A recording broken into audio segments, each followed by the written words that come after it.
Good morning and good afternoon. Welcome to another episode of Before Coffee.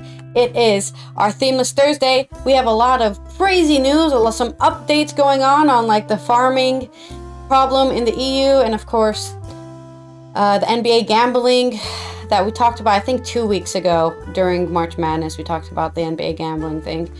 So let's go ahead and cover our headlines. Today on Before Coffee. Students turning to cyber fraud as huge phishing site infiltrated, police reveal. Republicans' impeachment stunt ends. Frustrated farmers are rebelling against EU rules. The far right is stoking the flames. And the NBA suspends a player for gambling. Olive oil becomes most stolen items from Spanish shops. Those stories and more, which is National High Five Day, which is the 18th of April. 2024 on Before Coffee. High five.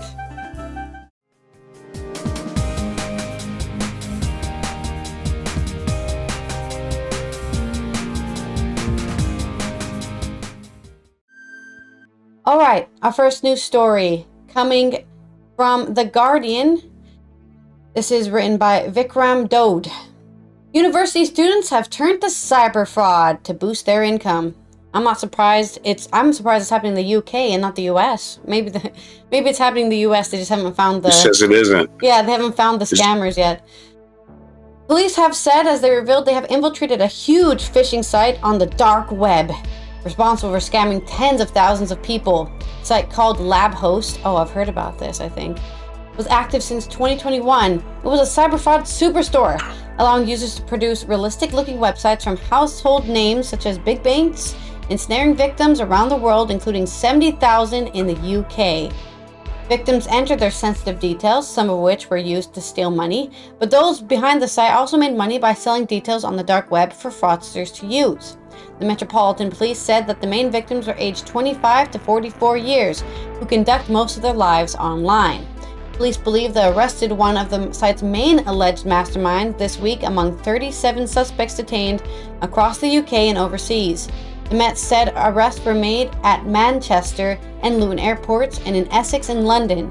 So they had their suspects, they waited for them to go traveling, I guess, and then caught them when their passport was seen at the border, I guess. Police in the UK were under pressure to show it successfully tackling the explosion in cyber fraud. The infiltration of the site is a relative drop in the ocean compared to the scale of the problem, but police have hope to shatter the confidence of criminals who believe they can act with impunity, and plan to take down more cyber fraud sites. Fraud and cyber crimes are seen as difficult to solve within policing amid battles for resources against other crime priorities such as protecting children and boosting what is widely seen as inadequate protection of women. For now, the Met is celebrating its success. In the UK, 25,000 victims have been contacted and arrests of the site's main users have taken place. However, some of those who used it will not be detained as their real identity remains unknown to investigators. LabHost amassed 480,000 debit or credit card numbers, 64,000 PIN numbers, and made £1 million from membership fees alone from the 2,000 people, which were up to $300 a month for membership. Wow. That's a pretty hefty price to get all the information. Or maybe it's cheap. I have no idea. I've never gone on the dark web going, I would like to steal some credit card information and commit fraud. So maybe 300 is not that steep of an amount to pay for all of that information. And it was all paid in cryptocurrency. It advertised itself as a one-stop shop for phishing. Wow, lovely. It offered a tutorial video on how to use the site to commit crimes, similar to a video on how to use a new consumer product. Video said that software took 5 minutes to install and offered customer service if there were any problems. It ended by wishing its criminal users to stay safe and good spamming out there. DI Oliver Richter said 5 years ago a cyber fraudster would need technical skills like being able to code. Now users are in their late teens to late 20s don't even need to do that.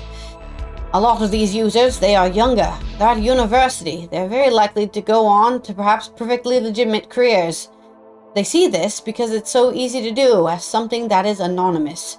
They are entering into this, I think, not fully understanding the risks and potential outcomes.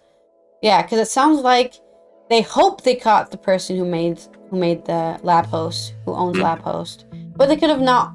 They could have not. You know, who knows?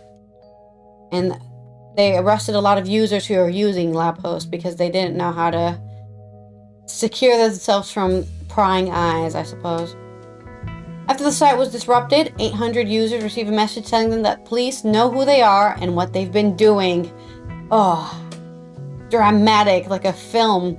Police did not reveal how they gained entry to the inner workings of the site, which occurred in June 2022. Perhaps they paid the $300 subscription fee. Thanks, taxpayers. DET, I guess Detective Supt. What does Supt mean? Superintendent? Detective Superintendent Helen Rance? I don't know what Supt means. Head of Met's Cybercrime Unit. Maybe I'll just look this up. I can Google it real quick. Or I guess DuckDuckGo it real quick. Specialized undergraduate pilot training? No, I don't think that's... I think that's the US. It's probably for the UK. Supervisor. Yeah, I guess it's supervisor. Detective Supervisor Helen Rance, head of Met's Cybercrime Unit, said taking down the incredibly slick lab host was part of a Met effort to target those who industrialize crimes like fraud, and 70 forces across the world were involved, as well as private sector. She said, "We've managed to infiltrate this service so we could see those responsible for it and the scale of the operation." So yeah, any Zoomers out there, because I guess it's 20 to 24-year-olds who are using this site, so Zoomers out there. Reminder that being a fraudster, not a good look. It's still pretty shitty. Nobody likes a scammer. And I guess if you lose all of your ethical inhibitions, you can do it. I can't do it. I can't. I feel too bad. I would feel too bad about scamming people.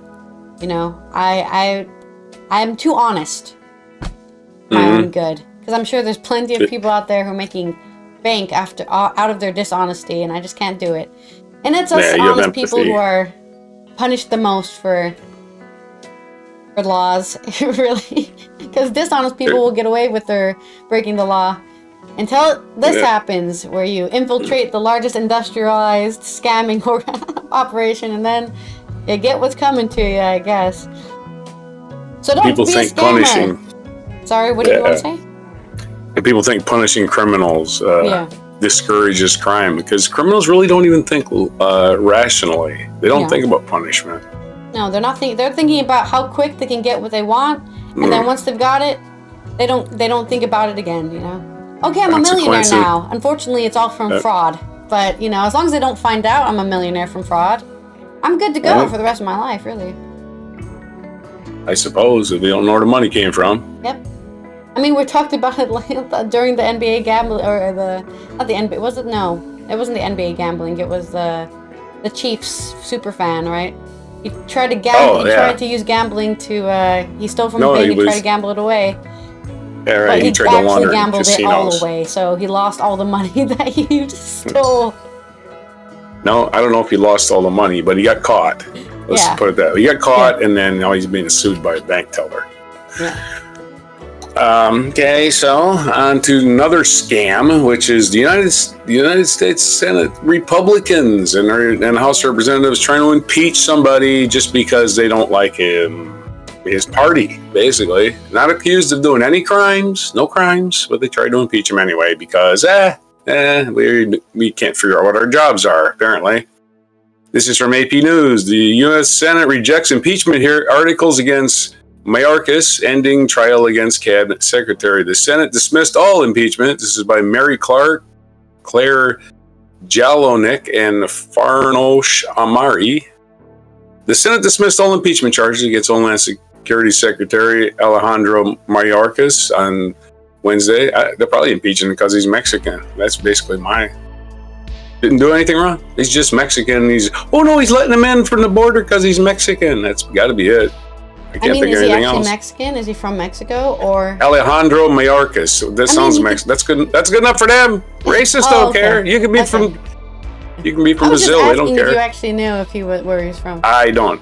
I'm just applying the racism tag because racists don't think properly. Ending the House Republican push to remove the cabinet secretary from office over his handling of the U.S.-Mexico border and shutting down his trial before the arguments even began. Senators voted to dismiss both articles of impeachment and the proceedings, with Democrats arguing that the articles were unconstitutional. The first article charged Mayorkas with willful and systematic refusal to comply with immigration law. And second article charged him with breach of trust. None of those things are impeachable offenses. For saying the border was secure. Okay. The votes were 51-48, 51-49, both along party lines. Senate Majority Leader Chuck Schumer said the House Republican charges failed to meet the high standard of high crimes and misdemeanors and could set a dangerous precedent. Exactly. We'll impeach people just for not agreeing with us. Yeah, that's it. It's a mockery. Just a mockery of a sham of a travesty. Travis sham mockery. That's what they are. For the sake of the Senate's integrity and protect impeachment, for those whose rare cases were truly needed, senators should dismiss today's charges, said Schumer, Democrat of New York, as he opened Wednesday's session. Senate Republicans had argued a full impeachment trial after the House narrowly voted on Friday to impeach Mayorkas for his handling the border, saying that the two articles that he willfully and systematically refused to enforce immigration laws. No evidence. An outright dismissal of House Republicans' prosecution of Mayorkas with no charge, no chance to argue the case is an embarrassing defeat for House Republicans, which they should be used to by now, and embattled House Speaker Mike Johnson, who had made impeachment a priority. Oh yeah, that's our priority of our country. Yeah, that's what we're here for. And Democrats in a presidential election year when both border security has been a top issue. Well, it isn't a top issue. It's a top, what do you want to say, wedge issue, I would say. It's all it is. It's nothing else. The border's always been there. It's not more dangerous than it ever was. Never, no, not true. I lived on the border. Long damn time. El Paso, Texas is one of the safest cities in the United States. It's right on the border. Anyway, our Republicans argue that President Joe Biden has been weak on the border arrests for illegal crossings, skyrocketed more than 2 people. Okay, he's been weak on the border, but arrests have skyrocketed. Which one is it? If he was weak on the border, would he not be arresting people? Wouldn't that be the thing? Okay. Arrests for illegal crossings have skyrocketed. Who's arresting him? Another country? Another country's arresting him. A different country than the United States is arresting him. I mean, Mexico is arresting them? I don't know. Yeah, Mexico's coming in our country arresting them. That's what's happening. Yeah, totally. Yeah, we're weak on border security, but arresting 2 million people, I just doesn't follow. If they were weak, they'd be arresting the country, which is impossible. Yeah. So, though they have fallen from record high in December amid heightened enforcement in Mexico, Democrats say that instead of impeaching Mayorkas, Republicans should have accepted a bipartisan Senate compromise. Of course, here's what the Republicans do. That's illegal. They get the bill they want. What? Compromises. What? Those are illegal. Yeah. They can't do that. They get the bill they want and they reject it because they want the political issue. And that's all that's going on here. And it's only a political issue. It's not exactly a real issue. It is. I mean, it's an issue as in it's always been an issue and it's never not going to be an issue. But it isn't like, oh, Joe Biden invented Mexico being poor. Joe Biden invented Central America destabilization of the governments in Central America. No, that was done by the United States decades ago. We've been destabilizing those governments. We reap what we sow. We destabilize these governments, and guess what? Nobody wants to live there anymore. And we sit there and go, I wonder why nobody wants to live in El Salvador. I wonder why everybody wants out of Honduras. Are you telling me you don't want to live on a banana farm for the rest of your life and just sell banana bananas republic. Or whatever? This is where the term banana republics came from. They don't have stable governments. And that's what we're turning into because we think it's not even due to the government. Idiots. It's due to the actual banana companies. They lobbied to basically the history of that, unstable. The history of the term. Yeah. Right, the history of the term. We made it unstable because we wanted the Panama Canal built. Yeah. So we decided that, hey, Colombia, You know that piece of land that you think you own? We decided it's Panama, and we're going to call it Panama for now on. And Colombia is like, what? Huh? No, that's it. Sorry, Colombia. It's Panama now. It's a new country called Panama. It doesn't belong to you.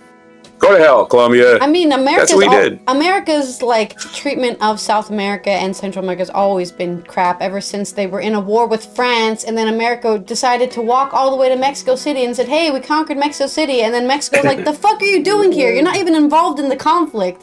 Yeah, well, now give us New Mexico and Texas, please. Huh? What? Right. Literally, what are you doing here, America? You're not involved in this. Yeah. Impeaching the Department of Homeland Security Secretary would have solved all of that. That would have solved every problem we've ever had in the border. Every problem we've ever had. Nope. They don't have a solution. They just have blame. Yep.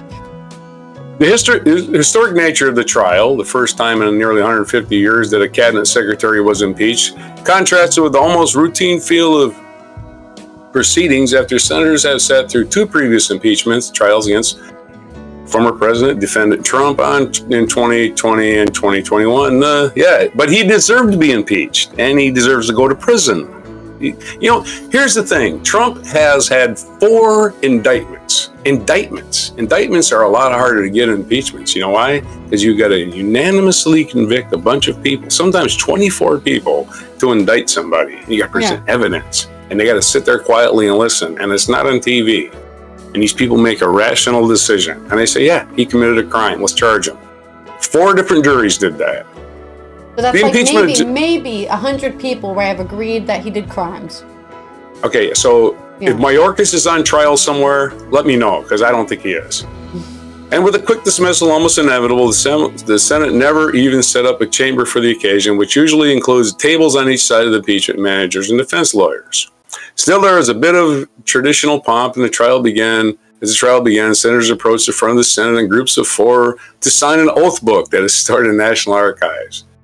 Schumer called for the votes to dismiss the 2 charges after Republicans rejected a proposed agreement for Senate debate time and several votes to GOP objections. Missouri Senator Eric Schmidt, who's the dumbest person in America, stood in the chamber and said, here's why. Stood in the chamber and said Republicans would not accept Schumer's offer because Democrats are bulldozing 200 years of precedent on impeachments by trying to dismiss the trial, even though the Republicans tried to dismiss both Trump trials. Anyway, I'm sorry, the last one at least. Angry, Republicans called for several votes to delay the inevitable final outcome, but none of them passed, and Democrats and the 3 independents held together. Frustrated, Senate Republican leader Mitch McConnell, a Republican in Kentucky, said, "History will not judge this moment well." That's how he talks. I'm sorry. Okay. This process must not be abused. It must not be short-circuited. Okay. Mitch McConnell voted to dismiss impeachment of Donald Trump in 2021, saying, "Well, he's not president anymore." It's like, does it matter? At the same time, Republicans similarly moved to dismiss... I'm reading the same paragraph here. Republicans similarly moved to dismiss the former president Donald Trump's second impeachment in 2021, weeks after the January 6th attack on the Capitol. But all five GOP senators, including Mitch McConnell, voted to end the trial, arguing it was unconstitutional because Trump had already left office. It was not unconstitutional. That's not for him to determine, because he's not a fucking judge. Judges are the people who determine if something's unconstitutional. I'm so tired of senators and representatives, which are one part of the government, acting like they're a second part of the government. You don't determine if something's unconstitutional. That's not their job.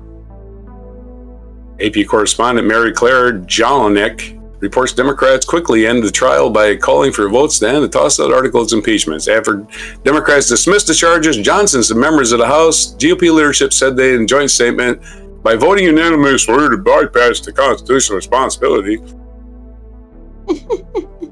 I'm not going to read that. Gibberish. Even if the Senate had held the trial, Republicans would have not been able to win the support of 2/3 of the Senate, but it was a show trial anyway, and it was just there to drum up support for their bad policies. They say the Democrats have bad policies, but the Republicans have no policies because the Democrats passed a bill they wanted and the Republicans refused to even look at it because they want it as a political issue. That's all they want. Apolitical issue. They don't want to solve a problem. They've never solved a problem. If you can, in the comments below, please, if you know of one, name one problem the Republicans have ever tried to solve, or even solved, or even tried to solve. No, they've only created problems by, well, adventurous wars. Basically, adventurous wars that make a lot of people rich, especially the military-industrial complex that, you know, our former President Eisenhower warned us against. And that is your story about the pathetic attempt to impeach a guy just for politics. Back to you. Also, I do want to say, I did look up where he came from, and he's actually a Ashkenazi Jew, his family, who escaped Nazi Germany to Cuba and then escaped, what is his name? I literally forgot his name. Shame on him. Castro from Cuba, so that's why his name is Alejandro? Hispanic. He has a Hispanic name, but he's actually, I guess, German. Well, that's pretty cool. Sephardi and Ashkenazi Jewish descendant. So wow, there you go. Wow, so he must be a horrible man because his parents escaped the Holocaust. Yeah, he's two things people hate: Hispanic and Jewish, I guess.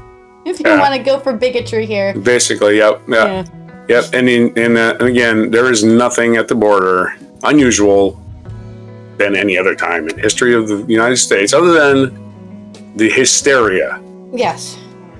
Other than hysteria, you go to any of these towns, and we can find I found this great report. I think it had to be on Comedy Central. It had to be. Yeah. Going to a town in Eagle Pass, Texas. So I know it is. It's right on the border, Eagle Pass, and they're interviewing people. We want, and they stick a mic in their face, and they go, "We want these people gone." And one person after another, "We want these people gone." And they're not talking about the people on the border. They're talking about the freaking National Guard from other states. National Guard from South Dakota is down there. They're like, "No, we want these assholes out of our fucking city. And go back to fucking South Dakota." They're probably harassing people who've lived there for generations, right? Right, exactly. Do you belong here? Yep. You don't fucking belong here from Maine or something. Go back to Maine. They get the Eagle Pass, Texas, and 90% of the population is Mexican. Yeah. And they're like, oh. They think it's just a lot of, we're defending these white people against these horrible, horrible hordes of horribleness. And it's like, why don't you just shut the fuck up, man? They think it's something it's not, is what I'm saying. Yeah. Like the people in Minnesota, close the border. I'm like, what the fuck are you even talking about? I lived on the border. Talk to me about the border. Hey, don't talk to me about the border. There is something very funny about the white hysteria of tell me about the border. Yeah, it's hilarious thing. And it's like the brown people have been in the country. You're the fucking immigrant, Please stop acting like this whole land was white people, since the beginning of time. Compare to crime rates. Violent crime rates. Violent crime rates of El Paso, Texas to, say, I don't know, Dayton, Ohio, or Pittsburgh. I guarantee you the violent crime rate is higher in those northern cities full of white people where it's cold a lot than it is in that really, really hot Mexican border. I guarantee the crime rate is lower in El Paso. I lived there. We lived there. Yeah. I mean, there's crime. Really. There's crime everywhere. But the crime doesn't exist because you're on the border. The crime exists because it's a big city. Anyway, back to you. But it's not even high crime. Albuquerque has higher crime. Albuquerque is 250 miles north. Albuquerque, basically the same population percentage as Hispanic as El Paso. 250 miles from the border has more crime. So why would El Paso have more crime? Compare crime rates. Yeah. What did you say, Pittsburgh or something? Well, you can do that afterwards. I'm done with my story, I guess. I don't know. Okay, well, I'll just have it here, I guess. A violent crime in El Paso is 22.1. Pittsburgh is 38. Property crime is 30 in El Paso, and Pittsburgh it's 46. And the total U.S. average, the whole U.S. average of violence I don't know idea. Yeah. Sorry, I don't know the actual rates. That's per 100,000, I believe. That's what per 100,000. It's FBI data. So yeah, probably whatever the FBI uses. And the average of the U.S. total in violent crime is 22.7. So they are 6 points below, 0.6 points below the national average of violent crime. And they are 5.4 points below property crime. So I guess that means robbery and stuff like that. That's stealing cars. Stealing cars and stuff like that. So yeah, if you're going to talk about high crime, why is the place with more Mexicans than any place? Not even Mexicans, just anybody from probably South America or Central America. That's amazing. The property crime one is amazing. Yeah. Property crime one is amazing, considering you can steal a car in El Paso and just drive it across the border and take it apart, and it'll never be seen again. So, car thefts are legendary in El Paso. And it's still lower than the national average. It's still lower than the national. 5.2 points is lower. Right. Okay. Yeah. Wow. Well, no, I find this really interesting. I know we're like dilly-dallying on this topic, but there was this guy who was talking to me on Instagram, because I just people talk to me because I'm a woman, and then I just talked to them as well, and they lived in El Paso. Like, this city sucks ass, and I'm like, what the hell are you talking about, dude? Go live anywhere else. This city sucks. Okay, whatever. I'm not from El Paso. Probably because it's hot there, so I don't really have my own personal opinion on El Paso. I'd have to go there now. I'd have to live there for like 6 months, and then I could tell you it sucks or not. But it's gonna suck mostly because it's in the U.S., not because it's El Paso. So, and for me, it's gonna suck because it's hot. It's 110 degrees. Yeah, living in a European city is better than any U.S. city for me. So nah. You've only lived because it's in a different country, not because of anything other reason. But anyways, let's go on to my second story here from AP by Raf Kassert. Frustrated farmers are rebelling against the EU. Inside the barn on the flat fields of the northern Netherlands, which is by Groningen and Friesland and stuff like that, Jos Ubels cradles a newborn blonde de Aquitaine calf, the latest addition to his herd of over 300 dairy cattle. That's too many cattle. Little could be more idyllic. Little, says Ubels, could be more than under threat. They want me to go from 300 cattle to 30 cattle. My life is at risk. I don't think so. As Europe seeks to... I'm already starting this very cynical, sorry. As Europe seeks to address the threat of climate change, it's imposing more rules on farmers like Ubels. He spends a day a week on bureaucracy, answering for demands of the European Union and national officials who seek to decide when farmers can sow, reap, and how much fertilizer or manure they can use. Meanwhile, the competition from cheap imports is undercutting prices for their produce without having to meet the same standards. I'm not sure about that. Is that actually real, or is that just fake news? Cheap imports with not having to meet the same standards. It's probably because they're not being on the same land, I guess, right? They don't have to follow our standards, yeah, because they probably have more land than us. The Netherlands is a small-ass country, and you want to destroy most of it with manure. Mainstream political parties failed to act on farmers' complaints for decades, Ubel says. Now the radical right is stepping in. Across much of the 27-nation EU, from Finland to Greece, Poland to Ireland, farmers' discontent is gathering momentum as June EU parliamentary elections draw near. Ubels is the second in command of the Farmers' Defense Force. That sounds like a far-right party already. Whenever somebody's like, we need to defend ourselves from something, like they're under attack, I'm like, okay, you're radical. One of the most prominent groups to emerge from the movement. The FDF, whose symbol is a cross double pitchfork, was formed in 2019 and has since expanded to Belgium. It has ties to similar groups elsewhere in the EU and is a driving force behind a planned June 4th demonstration in Brussels. It hopes will bring 100,000 people in the EU capital and help define the outcome of the elections. You know what I'm really tired of? As somebody who studied the European Union? Brussels is not the capital. The capital of the EU is randomly assigned every year to a city in the EU, right? Is the center of government in Brussels? Yes, but it's not the capital of the EU. The capital of the EU probably right now is Spain, somewhere in Spain, because I think Spain is currently the president or something, or the leader of the commission right now is from Spain. I don't know. It's not true, okay? Brussels is not the capital of anything. This is just where the seat of government is. It's time we fight back, said Ubels. We're done with quietly listening and doing what we're told. He has lost trust in democracy? No. I have lost faith in politics. And that is one step removed. The FDF itself puts it more ominously on its website. Our confidence in the rule of law is wavering. This has nothing to do with laws. This isn't the rule of law. This is climate change is causing disproportionate reactions of the environment. So we need to stop so that, you know, the Netherlands doesn't become a desert, for example, and all the water is poisoned, you know? That's what this is. It has nothing to do with the rule of law.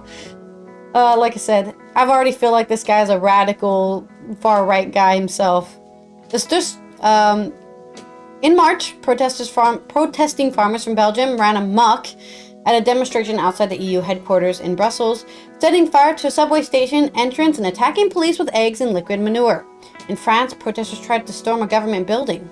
In a video from another protest in front of a burning tires and pallets, FDF leader Mark van den Hoover said 2 politicians made him sick to his stomach, saying they would soon be at the center of attention. The FDF denies there was a threat of physical violence. Across the EU over the winter, tractor convoys blockaded ports and major roads, sometimes for days, in some of the most severe farm protests in half a century. Farmers in the EU have had a sometimes testy relationship. What's new is a shift towards the extreme right. Destitute after World War II and with hunger still a scourge in winter, Europe desperately needed food security. The EU stepped in, securing abundant food in the population, turning the sector into an export powerhouse and currently funding farmers to tune of over 50 billion euros a year. Yeah, I believe France was actually very, very sturgeon on getting farming and agricultural sector support when the EU was formed. That was kind of their big thing they're pushing for when they were joining. I think originally just the European Economic Community at first is what it started as, and it's definitely been a strong point of the EU ever since. Yet, despite agricultural strategic importance, the EU acknowledges that farmers earn about 40% less than non-farm work, while 80% of the support goes to privilege 20% of the farmers. Many of the bloc's 8.7 million farm workers are close to or below the poverty line. At the same time, the EU is seeking to push through stringent nature and agricultural laws as part of the Green Deal to make the bloc climate neutral by 2050. Agriculture accounts for more than 10% of the EU greenhouse gas emissions from sources such as the nitrous oxide in fertilizers, carbon dioxide from vehicles, and methane from cattle. Cutting these emissions has forced short-notice changes on farmers at a time of financial insecurity. Of course, COVID-19 pandemic and surging inflation have increased the cost of goods and labor, while farmers' earnings are down as squeezed consumers cut back. And then there's the war next door. After Russia's full-scale invasion in February 2022, the EU granted tariff-free access to agricultural imports from Ukraine, many of them exempt from the strict environmental standards the bloc enforces on its own producers. Imports surged from 7 billion euros in 2021 to 13 billion the following year, causing gluts and undercutting farmers, particularly in Poland. Don't let up. Marion Maréchal, the leading candidate for France's extreme right Reconquest Party in June elections, extorted farmers at a protest earlier this year. You have to be in the streets. You have to make yourself heard. You have to... She tried to finish the sentence, but was drowned out by shouts of, "Don't let up! Don't let up!" Farming in Europe is about more than just food. It touches on identity. In France, the far right taps into the love of terroir, the mythical combination of soil, location, culture, and climate. The French realize that the farmers are the roots of our society, said Maréchal. Such sentiments echo across Europe. In Ireland, where more than 1 million people died in famine of 1845 and 1852, farming is deep in our culture and our psyche, said Environment Minister Eamon Ryan, a Green Party lawmaker. The far right has used farming as a way to attack mainstream parties. It's really weird also that we're doing that, but I guess in a way the Green Party is against farmers because they're trying to save the environment. So they can't really get those votes from the farmers. The far right is the only place they can go. And the far right has used farming as a way to attack mainstream parties. In Italy, the far right has mocked the EU's efforts to promote a low-carbon diet, playing on farmers' fears that lab-grown proteins and insects could one day replace meat. Hey, here's an idea. Make a cricket farm. If you're scared of crickets taking over, get in earlier. Get those early investments in. Make a cricket farm and make millions. Revolt is the language of those who are not listened to. Now back off, warned the far-right Italian lawmaker Nicola Porcacini. I heard that in February in the last few months. He said that European elections will put people back in the place of ideologies. Such calls fall on fertile ground. According to predictions by the European Council on Foreign Relations, the radical right Identity and Democracy Group could become the third biggest overall in the next European Parliament, behind the Christian Democrats and Socialists, but edging out the Liberals and Greens. The farm protests are providing vital leverage. A spade is a spade. One farmer sidestepping militant demonstrations is Bart Doki in Western Belgium. As the Christian Democrat mayor of the farming town of Ledegem, a regional parliamentarian in Flanders, he represents the traditional forces in European farming communities. Christianity and conservatism. When socialism took to big cities, the countryside and its farmers remained staunchy Christian Democrats. That's now changed. Once billboards with cry, "Save our farmers," would have come from his party, now they bear the logo of the far-right Flemish Interest, predicted by polls to become the biggest party in Belgium in June. In a sense, it's only logical that extreme parties have specialized in capturing that discontent. They call a spade, and that is good, he said. But farming is complicated, he warned. Nature, trade, budgets, commodity prices, geopolitics are all involved. Solutions will have to come from common sense, not from the extremes. I have to agree with his sentiment here. Dochi's Christian Democrats are part of the biggest group in the EU Parliament, the European People's Party, once a strong proponent of the EU's Green Deal.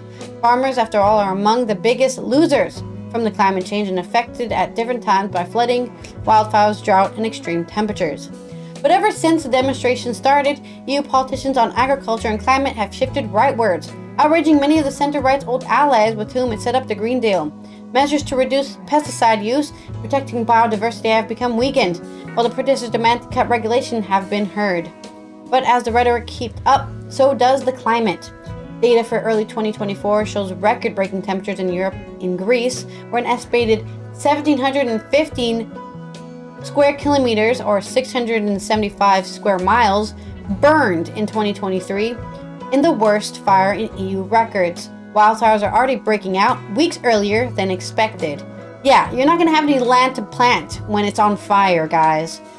The far-right offered no detailed solutions to the climate crisis, but has proved adept at tapping into farmers' frustration. In its program for the June elections, the Dutch far-right party, the PVV, Actually, is short on details, but big on slogans about climate hysteria and its tsunami of rules. Nature and climate laws, it said, should not lead to whole sectors being forced into bankruptcy.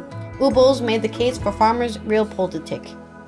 The government doesn't listen to us, but the opposition does, he said. I think, I'll be honest here, I think what should happen is all the places that are fertile right now, like the Netherlands, which is in the Delta, deltas are where the most fertile land to plant in, I think we should just turn it all to farmland and we should all become farmers. Because sooner or later, there is no one's going to be able to plant anything in the Mediterranean, it sounds like. I think the Mediterranean is going to genuinely dry up into just crusty dirt. We talked about this, I think back in the summer, maybe in the winter. Italy, for example, is drying up. No olives are being able to be planted. Olive oil prices are going to spike up, which I'm going to talk about in my culture segment. Because you can't plant olives anywhere in the place they were planting olives. There's no, it's all dry and crusty. So, but it's harder to convince anybody to just abandon, you know, the you know, technological center of Rotterdam or something to just build a bunch of farms there. You know, it's not going to happen. You can't just tell everyone, bro, just forget about that. We need to all become farmers now. Nobody's going to agree with that solution, but it would be a solution to the food crises to just take all the land, actually logically look at all the land and go, where is the best place to have farms? And put them all there. Rooftops. Rooftop farms. Exactly. Rooftop farms, man, that's your answer. You don't need land for farming, you just need soil. That's true. There you go. And some things you don't need soil. And you need the architecture to support those farms. Well, and again, most of the ground is not soil. Everything below the first 8 inches is sand and clay and stuff that won't grow fruit anyway. So why not just grow it on rooftops? There you go. There's your solution. Took me 5 minutes. Less than that. 5 seconds. Rooftop farms. 100%. Let's do this in every city. Rooftop farms. But that's my article. So all you need is topsoil, man. All right. And we'll go into the sports section of our show. This is from Tim Reynolds at AP News. NBA bans Jontay Porter after gambling probe shows he shared information and bet on games, which we reported on a couple of weeks ago. Jontay Porter plays about 10 to 12 minutes a night on average, and for some reason there was a whole lot of action on how much he was going to score in a couple of games. The two of the biggest betting nights of the year on one bench player on the Toronto Raptors. That's very weird. Yeah. Toronto Raptors player Jontay Porter was banned for life from the NBA on Wednesday after league probe found he disclosed confidential information to sports bettors and wagered on games. Of course, if you're gonna give them the information, you want to make that money yourself. Porter is the second person to be banned by Commissioner Adam Silver for violating league rules. The other was now former Los Angeles Clipper owner Donald Sterling in 2014, shortly after Silver took off. Of course, Donald Sterling was banned for being a racist. He was a terrible owner too. He was one of the cheapest owners ever. So I think those two goes hand in hand: being a racist and being cheap, right? I think so. Penny pinching old miser. Penny pinching old misers tend to be racist. I don't know, just generalizing. Sorry if I offended any. I'm not racist, as far as I know, but I am a penny pincher and a miser. You're not a miser. You're not rich enough to be a miser. Okay. Misers are rich. Misers are not. Oh my! I've got $7. No, misers are like I got $7 million. Yeah. Misers are like I'm not a millionaire. I'm a $7,375,422,706.14 heir. Right? They're counting every penny, literally. Oh, okay. And making announcements. Well, you can be a miser and be poor, but it's a poor application of the word, right? You can't be hoarding stuff you don't have, right? I'm hoarding all my nothing. Well, you're poor. You can't be a miser. Anyway. In making announcements, Silver called Porter's actions blatant, back to the gambling nonsense. There is nothing more important than protecting the integrity of NBA competition for our fans, our teams, and everyone associated with the sport, which is why Jontay Porter's blatant violations of our gaming rules are being met with most severe punishment, Silver said.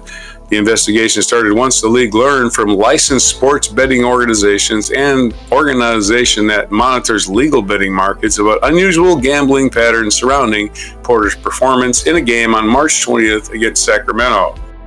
The league determined that Porter gave out better information about his own health status prior to that game, and he said that other individual known to be an NBA bettor placed an $80,000 bet on Porter that would not hit the numbers set for him in parlays through an online sports book.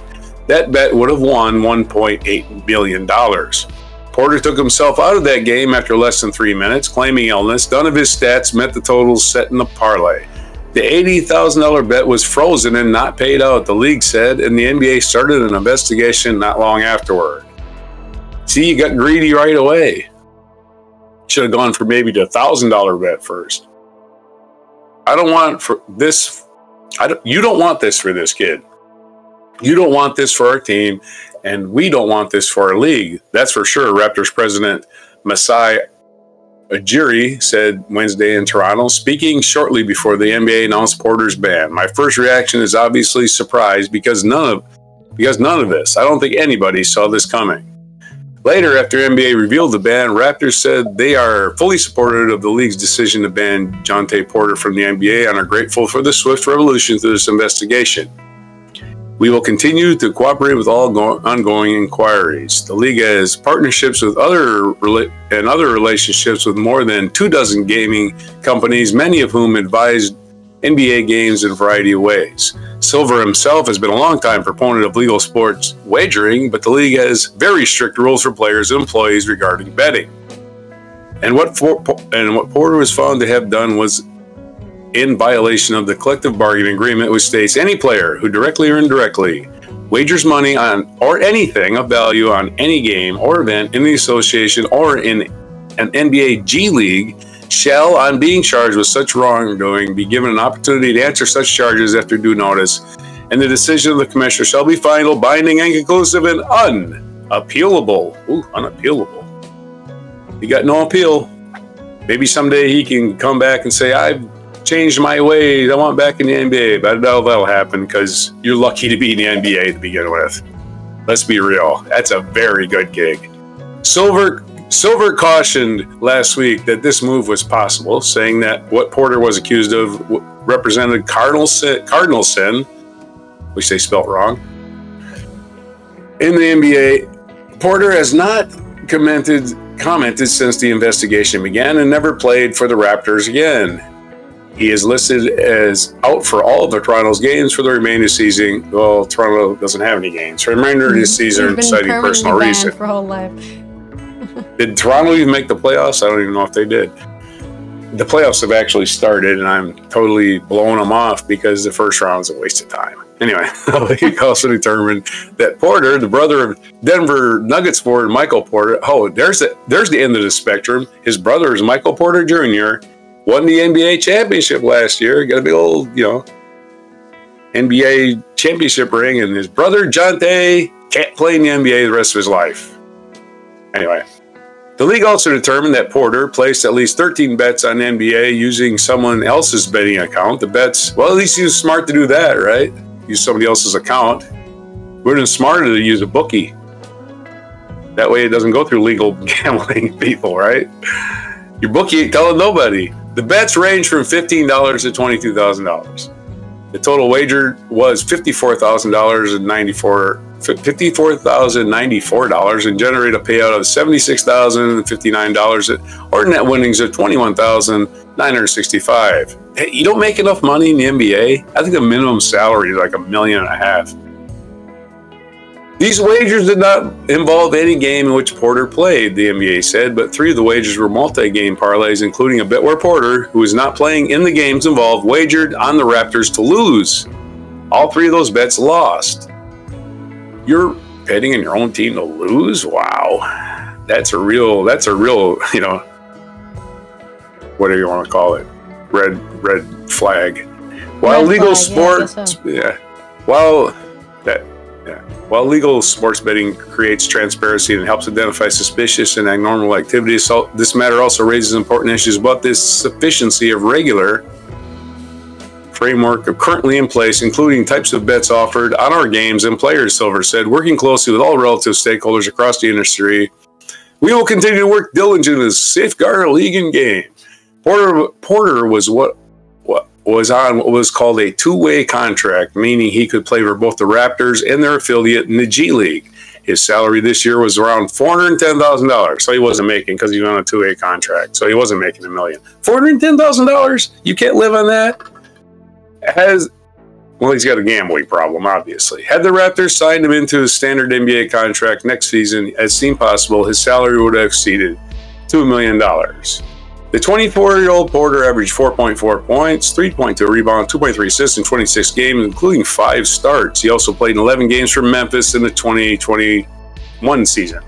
ESPN first reported the investigation, which said it surrounded Porter's performance in games on January 26th and March 20th. In both games, Porter played briefly before leaving, citing injury or illness. Porter played 4 minutes, 24 seconds against Los Angeles Clippers in the first of those games, then 2 minutes and 43 seconds against Sacramento in the second game. In both of those games, Porter did not come close to hitting the pop wager lines for his points. rebounds, or three-pointers that bettors could play at some sports books. For example, one set of prop wagers for Porter for the Clippers game was set at 5.5 points, 4.5 rebounds, and 1.5 assists. He finished with no points, 3 rebounds, and 1 assist. For the Kings game, they were around 7.5 and 5.5 rebounds. Porter finished that game with no points and 2 rebounds. The league said its probe remains open and may result in further findings. And those findings are being shared with federal prosecutors. I don't know what their findings are, but I can paint you a picture. Jonte Porter likes to gamble, right? He wasn't just sitting around one day going, hey, I got an idea. I'll do this thing for some extra money. No, what he did was he lost a big bet to some bookies. And the bookie says, well, you can pay us that money, or I got a better idea. Let's rig your stat line, because they have these prop bets where players, and I always said this about fantasy football too, but NFL players play fantasy football, which is the same thing. You join a league, you pick players, you draft players, and you win based on how they perform that league. Okay, if you're a player in that league and you're playing fantasy football against other teams and other league, other players in the league, aren't you violating gambling rules? Because you're betting on your own performance. How is that legal? How is fantasy football legal and gambling is it? I don't know, man. Back to you. It is weird. I agree. I think gambling on sports is something. I understand why gambling exists. I understand. People like to. Yeah, it's the stock market. The stock market is gambling. There's no different. Absolutely no difference between stock market and gambling. People who are playing sports are allowed to do it at all. I think if you're playing the sport you're gambling on, you shouldn't be even allowed to do it. I think it's weird. They're not. Yeah. They're not. It's against their rules. You'll be like this guy. Just gambling itself. Now, he can gamble. He can gamble, no doubt. He can gamble. He can go play the horses. He can go NASCAR. Just can't gamble in the NBA. Can't do it. Sorry, you're getting suspended for it. He can't gamble even if he's betting on himself. He can't gamble on the NBA. It's common sense, really. Sure. Yeah, it is. And again, you're making enough money. You are making enough money. But again, he has a gambling problem. He doesn't have a money problem. He has a gambling problem. Yeah. He lost money to bookies. And the way to get that money back from the bookies is to rig games for them. So they make money. It's the old story. The poor athlete who was born poor. It's like a freaking movie, really. I'm saying, I don't know this guy's economic situation, but if he's black in America, he was probably born poor. And, I don't know, maybe, I think his dad was an NBA player, maybe. But anyway. But the thing is, if you're born poor and you got money for the first time, you don't know what to do with it. You get a gambling problem. Or a drug problem, or a girl problem, or whatever. You just don't know what the hell to do with your money. All right, I'm saying, I got 9 kids now. As Jay-Z has said many times, more money, more problems. So, I think it was Jay-Z. Yep. I hope I didn't get that wrong. Yeah. Okay, anyways. I think Jay-Z said, I got 99 problems and a bitch ain't one. That's true, he did say that. Okay. I thought more money, more problems was Puff Daddy. Well, yeah, I guess it was, and he definitely has problems now. I'm going to do my research now. That's for sure. He's definitely has problems now. That's the white guy rap research. Back to you. Let's talk about olive oil. This has nothing to do with what we're talking about, but let's talk about it. Notorious B.I.G. There you go. More money. I'm not really up to date on my 90s and 80s hip-hop. I was barely alive, so unfortunately, I grew up in the crunk era. Sorry, so 2000s crunk. This is from Uranus Culture. From who wrote this article? Johnny Walfitz. Olive oil is slipping through Spanish retailers' hands. The kitchen staple has been nicknamed liquid gold as it has become the most stolen product from Spanish supermarkets. Droughts and heat waves have pushed the price of olive oil up in Spain, leading to its high commodity status in the country. In 70% of the country's region, it is the most shop-lived product from supermarkets, overtaking other popular delicacies like Iberico ham. which is also, I mean, that's kind of crazy. You just walk out of the store with a giant ham hock. Like, that's pretty impressive if you shoplift one of those, you know? You're just running through the streets with like a giant ham hock. Ah, get them, they stole that. Spain is the biggest producer of olive oil on the planet, and the product is a key part of both the country's economy and food culture. The Mediterranean diet wouldn't taste half as good without those healthy glugs of olive oil drizzled over basically everything.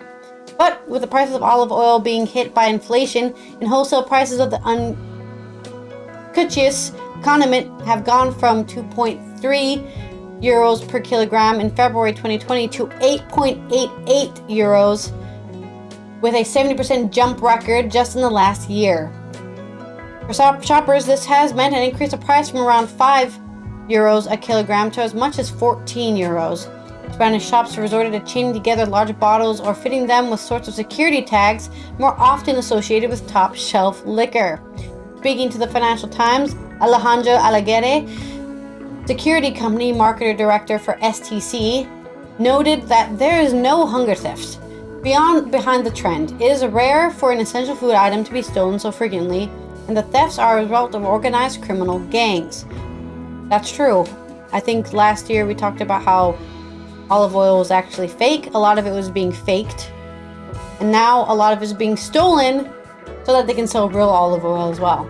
These same criminals are reselling the olive oil on the black market, the olive oil black market. Next time you're in Barcelona, would you be willing to call up a local dealer just to fry up some pardon peppers? Yeah, I don't know if it's the frying oil that they're buying. I think it's the taste oil, right? There's two types of olive oil you can buy, the one you fry stuff in and the one you actually put on your salads, okay?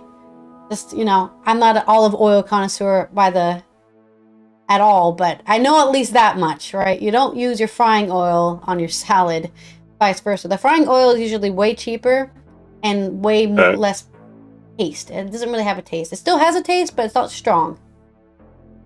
I think they add kerosene to it, right? Alaguerre pointed out as high on the theft list were Iberico ham, cured cheeses, razor blades, and alcohol. Razor blades? Oh, interesting. Spain, I don't know what that's being used for. All sorts of illegal things, maybe. Spain is atypical in Europe for its preference for fancier food items as targets for thievery. Across Europe, alcohol theft is most common. While in Spain, items like cheese, bonita tuna, and cockles are more likely to be lifted. The 2023-2024 olive harvest is already behind us, and heavy rain saw production up from historic lows of the previous year. That's good to hear. A report from Spain's Ministry of Agriculture, Fisheries and Food said olive production increased by 0.73 last year, and the prices are starting to drop from the mid-January high of 8.99 euros. Yet, there is a concern that while more land becomes available for olive cultivation, there's a lack of investing interest in seedlings to cover the area required to keep up with the demand. Yeah, if I'm investing in olive cultivation, I'm probably really not looking at how the climate is going, like I just talked about, right? I don't see olive oil or olive production increasing over time. I see it dropping in time. So yeah, I wouldn't invest in it right now. I'm not a financial educated, like I don't know anything about financial anything, but you know, I'm not a freaking writer at the Financial Times or anything. But I wouldn't really see the olive industry as a confident investment for anything. So I can understand that they don't see a demand in, here you go. We'll give you some money so you can plant some seedlings. I'm good. You probably should pack up and move north, I think. Because it's about to get hot. All those olive trees are going to catch on fire or something. At least that's what I expect. But there's my very short, compared to our previous two articles, very short article on olive oil. So keep your eyes on the prices, and I guess if you are really desperate, check out the black market for olive oil. Because I guess they're selling it on the, I don't know where you find this black market, probably on the dark web, right? Olive oil, darkweb.org or something. No, that's not the right thing. That's not Tor.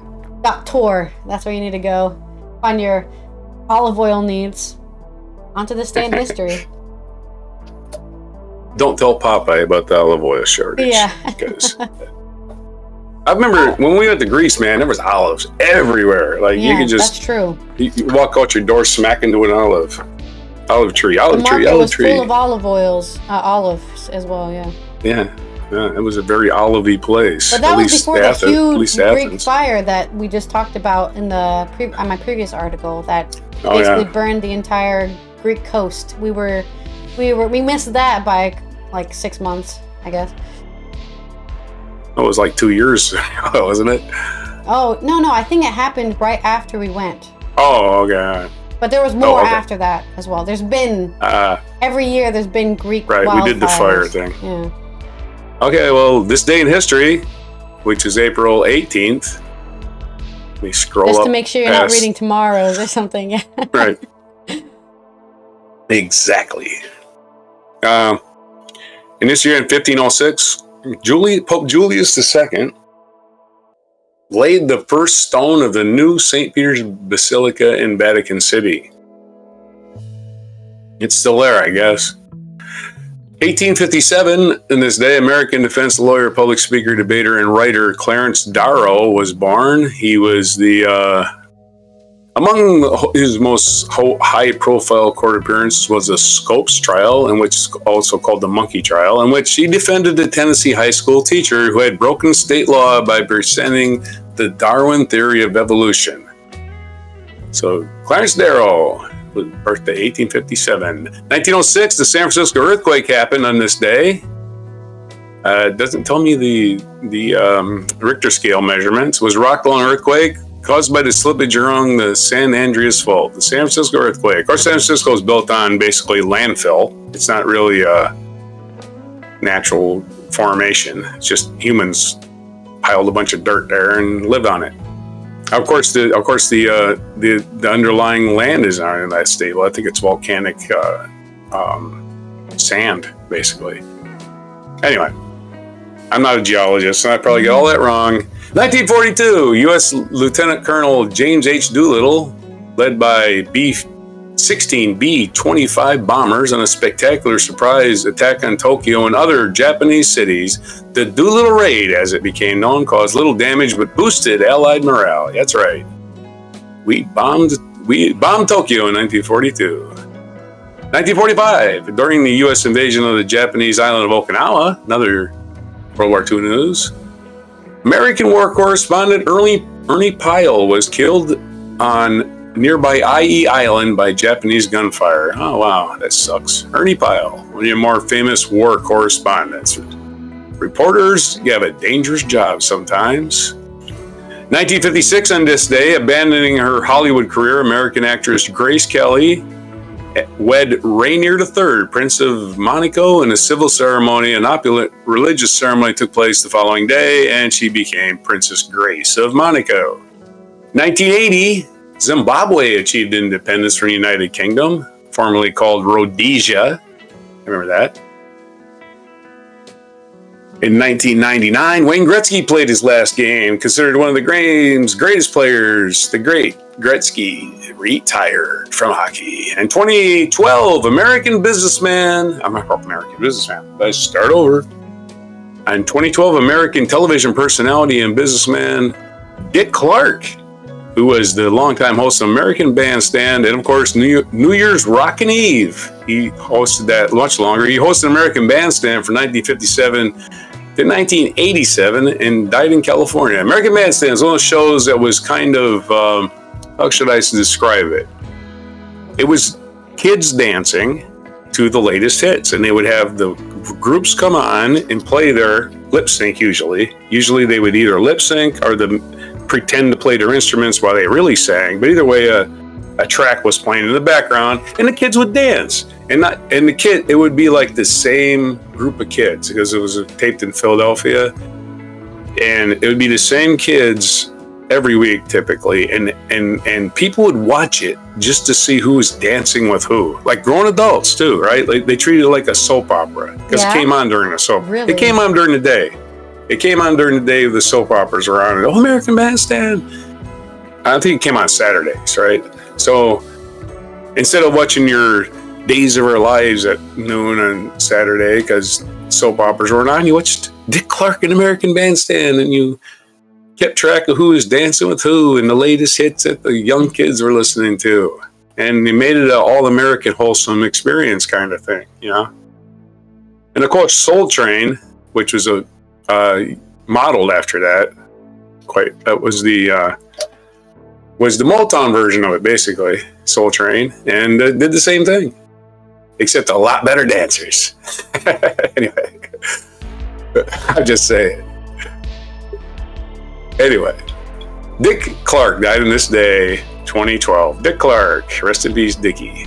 Chinese and time capsule in April 18th, 1979. I don't always read these because they seem rather weird sometimes. On this day in 1979, Chinese and Vietnamese representatives met in Hanoi in an attempt to reconcile differences aggravated by Vietnam's intrusion into Cambodia and China's subsequent invasion of Vietnam. Though Vietnam's deputy foreign minister offered a 3-point peace plan, nothing was settled. At a second meeting on April 26, China's deputy foreign minister rejected Vietnam's plan and suggested a 10-point plan of its own. After two delegations exchanged recriminations, the parley ended in a deadlock with no immediate prospects that relations between the two communist nations would soon be normalized. Okay, so there you go. Featured event, well, it is the Midnight Ride of Paul Revere. Paul Revere, a renowned silversmith, is better remembered as a folk hero of the American Revolution, who on this night in 1775 made a dramatic ride on horseback to warn the Boston area residents of the imminent attack by the British troops. And it was a poem by Henry Wadsworth Longfellow, and that's why we know the date is April 18th. That's the first few lines. 18th of April, 75. Barely a man is now alive who remembers that famous day and year of the Midnight Ride of Paul Revere. And March 14th, 1879 is the birthday of Albert Einstein, but did you know what day he died on? He died on April 18th, 1955, in Princeton, New Jersey, at the age of 76. Rest in peace, Albert Einstein. Other birthdays today: Ahmad I, the Ottoman Sultan. Ottoman Sultan. He was not a footstool. 1972, David Ricardo, British economist, was born. 1927, Samuel P. Huntington, American political scientist, was born. 1944 is the birthday of Robert Hansen, American law enforcement agent and spy. And happy 61st birthday to Conan O'Brien, American talk show host. Who's returned back to doing a podcast, I think, by the way. So no, he's had a podcast for a long time. But he's got a show on HBO or Max. They'll call it HBO. It's called Max now because he was on he was on Hot Ones. I don't know if you know Hot One. It's where they eat chicken wings. Yeah. I've seen. And he went completely and totally just psychotic on the show. He started drinking the hot sauce and going and screaming. So he really put on a show. Yeah. He went full Conan on us. Yeah, he went full. Yeah, that's the only way you could explain it. He went Conan. Like, that's him. Full Conan. Yeah, the total dork. Speaking of total dork. Anyway, so yeah, well, he's got a show on Max. He's got a travel show. I forget what it's called, but he's in this travel show on Max. So I don't have Max, so I already subscribed to enough streaming services. I'm thinking of canceling the ones I got. I'm sure you can find clips of the show on YouTube. You know, people will funniest bits of the show, and you can just do that. But you should watch it if you got the time and money. National Poem in Your Pocket Day is today. It's also National Columnist Day, National Lineman Appreciation Day. You know what a lineman is, right? In football? No, not in football. It's the guy that climbs or the woman that climbs the poles to work on the lines, the power lines, the phone lines, the cable lines. My second guess was going to be somebody in the kitchen who's on the line, but I guess I've lived a different life. Well, I could have played the Glenn Campbell song "Wichita Lineman," which is one of his biggest hits. You might have not heard it, but you might have heard, "I am a lineman for the county," and he's like, he's a phone line guy, right? And he actually hears all the phone conversations because he's always on the phone lines. Yeah, anyway, that's not a lot of people use landlines anymore. So it's also National Animal Crackers Day and National High Five Day. That's the sound it makes.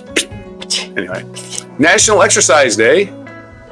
So get some exercise and then high five after you're done. Yeah. Get to know your customers day. So, and National Education and Sharing Day. National Education and Sharing Day should be every day.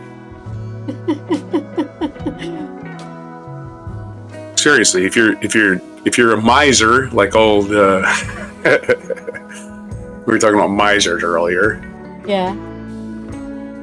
Well, you're probably not sharing with anybody, are you? Nope. All right.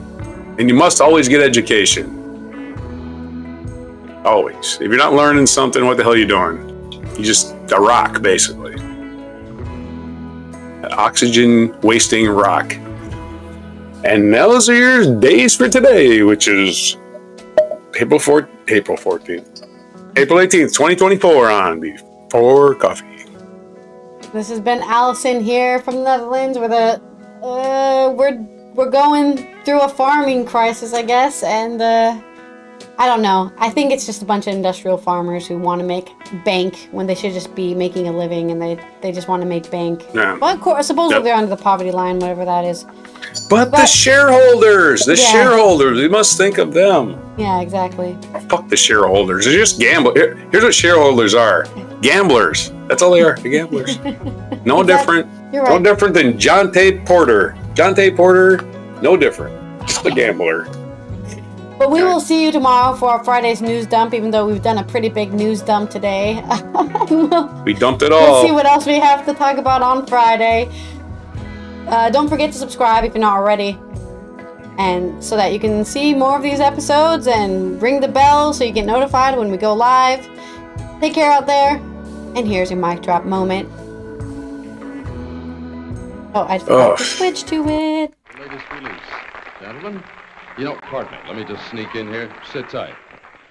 I don't think I've done an interview without having chatted with any before, particularly people who've come about 8,000 or 10,000 miles. You've only been here 2 days. There is one question that comes immediately to mind. When we go to visit your country, the fellows I know in our entertainment business always say, English food is unusual. What do you think of American food, having eaten here for 2 days? Does it please you or displease you? Well, all we've had really is 2 cheeseburgers each, I think. That's not a bad typical American dish. Does it sit well, or did you not like it? It sat quite well. All right, fair enough. You're very kind, I would say, if that's all you've had to eat so far. How long do you plan to stay with us? Well, I think we're here for 10 days or little. Will you have an opportunity to see, let me jump over here for a second, other parts of the United States other than the West Coast? We're going back to San Francisco, and then we're going to New York. We'll stop in the Haight-Ashbury and see what happens there. It's kind of an unusual spot. Would you be kind enough to introduce yourself and the other guys? We haven't had a chance to meet everybody. I'm Rick, and that's Nick. Nick up on drums, right? Nick, thank you. That's Sid, lead guitar. And Sid? And Roger, bass guitar. Thank you, Roger. Sid, did you write this? Yeah. I noticed on the album you wrote most of the songs. Is that true? Yeah, that's right. Let me wish you gentlemen all very good luck. I hope you enjoy your stay, get some sleep, and get something other than cheeseburgers during your stay. Thank you very much. Nick, nice to see you. Let me sit over here for a half a second.